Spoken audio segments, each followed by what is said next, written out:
പലപ്പോഴും ഓർത്തിട്ടില്ലേ, അന്ന് അങ്ങനെ പറയണ്ടായിരുന്നു, അറിയാതെ ആ ദേഷ്യത്തിൽ പെട്ടെന്നങ്ങ് പറഞ്ഞു പോയതാണ്. പക്ഷെ ഇപ്പോൾ ഓർക്കുമ്പോൾ ഒരു കുറ്റബോധം തോന്നുകയാണ്. ഒരാൾ വിഷം കഴിച്ചാൽ അത് അയാളെ മാത്രമേ കൊല്ലുകയുള്ളൂ. എന്നാൽ ഒരാളുടെ ചെവിയിൽ വിഷം ചെന്നു കഴിഞ്ഞാൽ അത് അനേകം ബന്ധങ്ങളെ കൊന്നുകളയും. എത്രയോ സത്യമാണല്ലേ. വചനം പറയാണ്, നാവ് മാരകമായ വിഷമാണ് എന്നുള്ളത്. മനുഷ്യന് ഈ ലോകത്തിലുള്ള സകലതിനെയും നിയന്ത്രിക്കാനും ഇണക്കാനും ഒക്കെ കഴിഞ്ഞിട്ടുണ്ട്. പക്ഷേ സ്വന്തം നാവിനെ മാത്രം അവന് നിയന്ത്രിക്കാൻ സാധിക്കുന്നില്ല എന്നുള്ളത്. ഒരേ നാവ് കൊണ്ട് ദൈവത്തെ സ്തുതിക്കുന്ന മനുഷ്യൻ അതേ നാവ് കൊണ്ട് തന്നെ മനുഷ്യനെ ശപിക്കുന്നുണ്ട്. എത്രയോ തവണ തീരുമാനമെടുത്താണ് ഇനി ആരുടെയും കുറ്റം പറയില്ല എന്നുള്ളത്. പക്ഷെ ഇപ്പോഴും നാവിനെ നിയന്ത്രിക്കാനായിട്ട് കഷ്ടപ്പെടുമല്ലേ.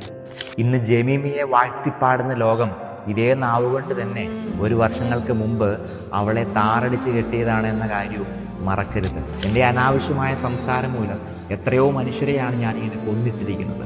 പറഞ്ഞു പോയ വാക്കിന് എങ്ങനെ തിരിച്ചെടുക്കാനായിട്ട് സാധിക്കും? ഇപ്പോഴും ഒരൊറ്റ വാക്കിൻ്റെ പേരിൽ മുറിയപ്പെട്ട് അകന്നു കഴിയുന്ന എത്രയോ ബന്ധങ്ങളാണ്. ഒന്ന് ശ്രദ്ധിച്ചിരുന്നുവെങ്കിൽ ഇപ്പോഴും കൂടെ ഉണ്ടാകുമായിരുന്നു ആ ബന്ധങ്ങളൊക്കെയും.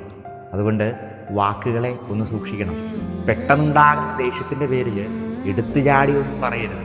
ഒരു 2 മിനിറ്റൊക്കെ ഒന്ന് ആലോചിച്ചിട്ട് ഇത് വേണോ വേണ്ടയോ എന്നൊക്കെ തീരുമാനിച്ച് മാത്രം ഉത്തരം പറയുക. വചനം പറയാണ്, നാവ് തീയാണ്, അത് കത്തിക്കും, മുറിപ്പെടുത്തും എന്നതിൽ യാതൊരു സംശയവുമില്ല. സൂക്ഷിച്ച് മാത്രം കൈകാര്യം ചെയ്യുക.